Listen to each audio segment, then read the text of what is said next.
Why there's so many different doctrines in the religious world? You know, I live on a street that many people refer to as Church Row.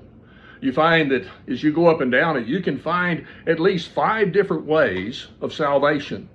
You can find that many also ways of worship. You can find that many ways of church organization, all sorts of things, and you begin to wonder, why is that?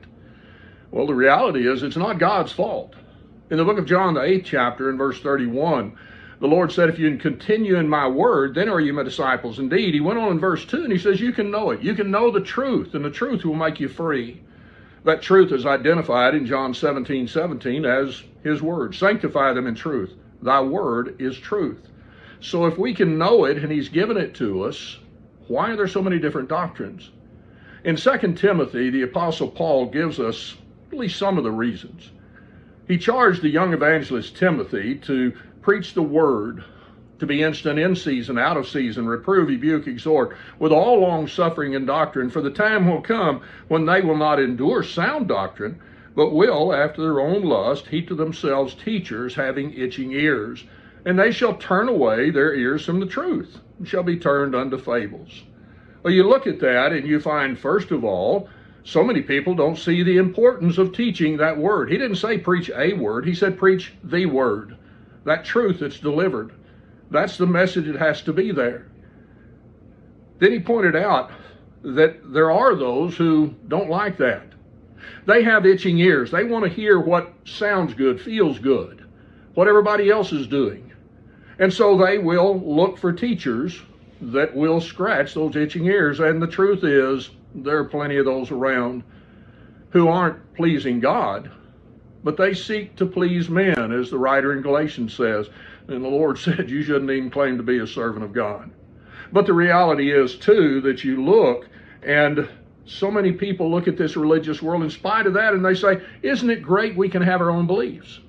Let me ask you this. If I stood up each night and I presented a lesson, here is the way of baptism. We'll just take that one doctrine for instance. Baptism is by immersion, and it is for the remission of sins. The next night I say baptism, it has nothing to do with salvation. The next night I say baptism is for infants only. The next night I say it's for believers only. Infants aren't candidates of baptism. You'd call me a hypocrite, a fool, a liar, and rightly so. But let me ask you another question. If God accepts all of those, what is he? Well, he told us in 1 Corinthians, the 14th chapter, in verse 33, he's not the author of confusion. Titus 1 and verse 2, he can't lie. He said that we can know the truth, we're to preach the truth. If all of those are true, God's a liar. God's a hypocrite, if he accepts them. But the fact is, he doesn't. We'll be judged by that truth.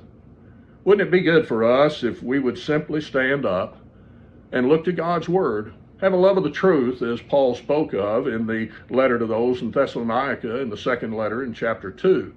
He said they would believe a lie because they didn't have a love for the truth. Let's love the truth. Let's be noble about it and search to see if it's so. Acts 17 and verse 11.